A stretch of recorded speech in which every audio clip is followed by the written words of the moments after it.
Si je vois un voleur, mon premier réflexe sera d'aller dénoncer ce voleur. Si je vois un crime, si je vois une agression, j'interviens, voilà, je fais ce qu'il faut.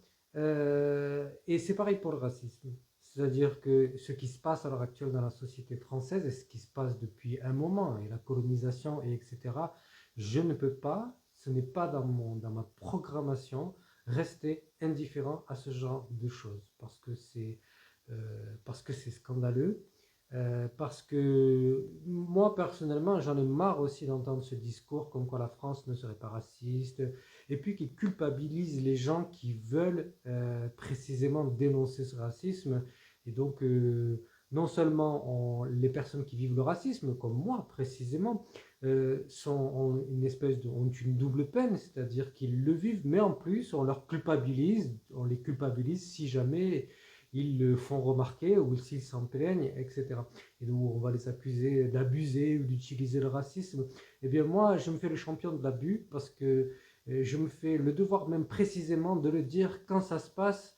Et puis, ben, évidemment, comme tout le monde, je peux faire des erreurs. Et je crois que c'est peut-être comme ça qu'on apprend aussi à vivre ensemble en tant qu'être humain, c'est accepter qu'on fasse tous des erreurs à un moment donné. Et voilà, c'était ma contribution du jour en tout cas pour dire euh, je, je ne reste pas indifférent par rapport aux choses.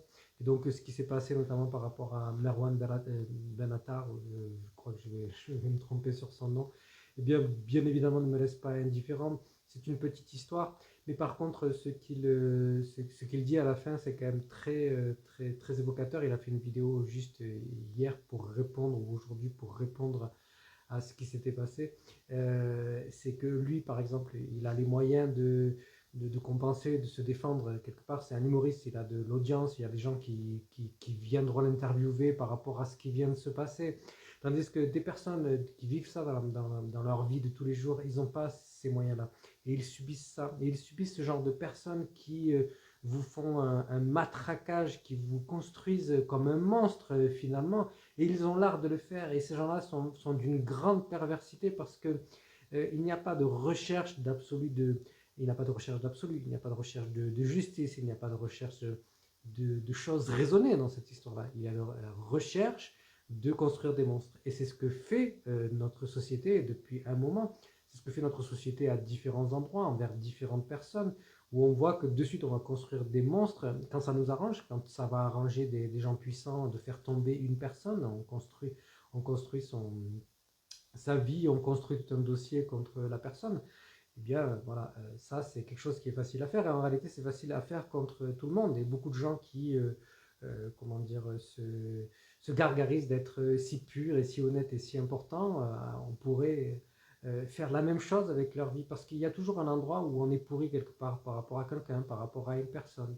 Et je crois que bah, après tout ça, c'est une question de seuil, c'est une question aussi de seuil, c'est une question de justice aussi, de savoir que à certains seuils de ce qu'on est et de ce qu'on peut faire à une personne, la répétition, la récurrence de ce qu'on fait à une personne, bien, c'est là que ça caractérise vraiment de vrais drames et que par contre de petites choses ou de petites erreurs qu'on fait dans notre vie, et bien des gens comme l'extrême droite ou CNews vont aller, ou c'est même pas des erreurs, hein, c'est eux qui décident que ce sont des erreurs, vont cumuler ces petites choses-là et vous construire un dossier.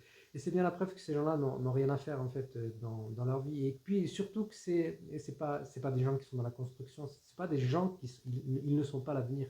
Ils ne sont pas l'avenir de l'humanité, ils sont la destruction de l'humanité. Ce sont des gens qui déchirent des petits bouts de papier d'une manière très nerveuse et qui détruisent l'humanité en même temps. Ce sont ces gens qui, ont, qui détestent qu'on leur reproche des choses parce que ce sont jamais ces gens-là qui assument des responsabilités de quoi que ce soit.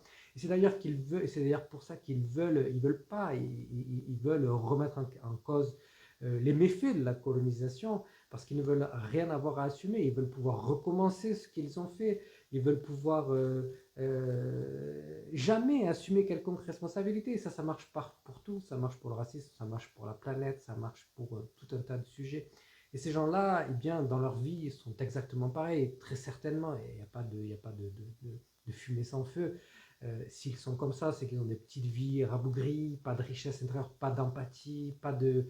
Voilà, ils sont dans des choses où ils se rassurent peut-être dans des petits cocons familiaux, des choses comme ça, mais rien d'enrichissant, rien d'humain en tout cas. Ils passent à côté d'une humanité, malheureusement, et puis ben, ils font du mal aussi beaucoup à l'humanité.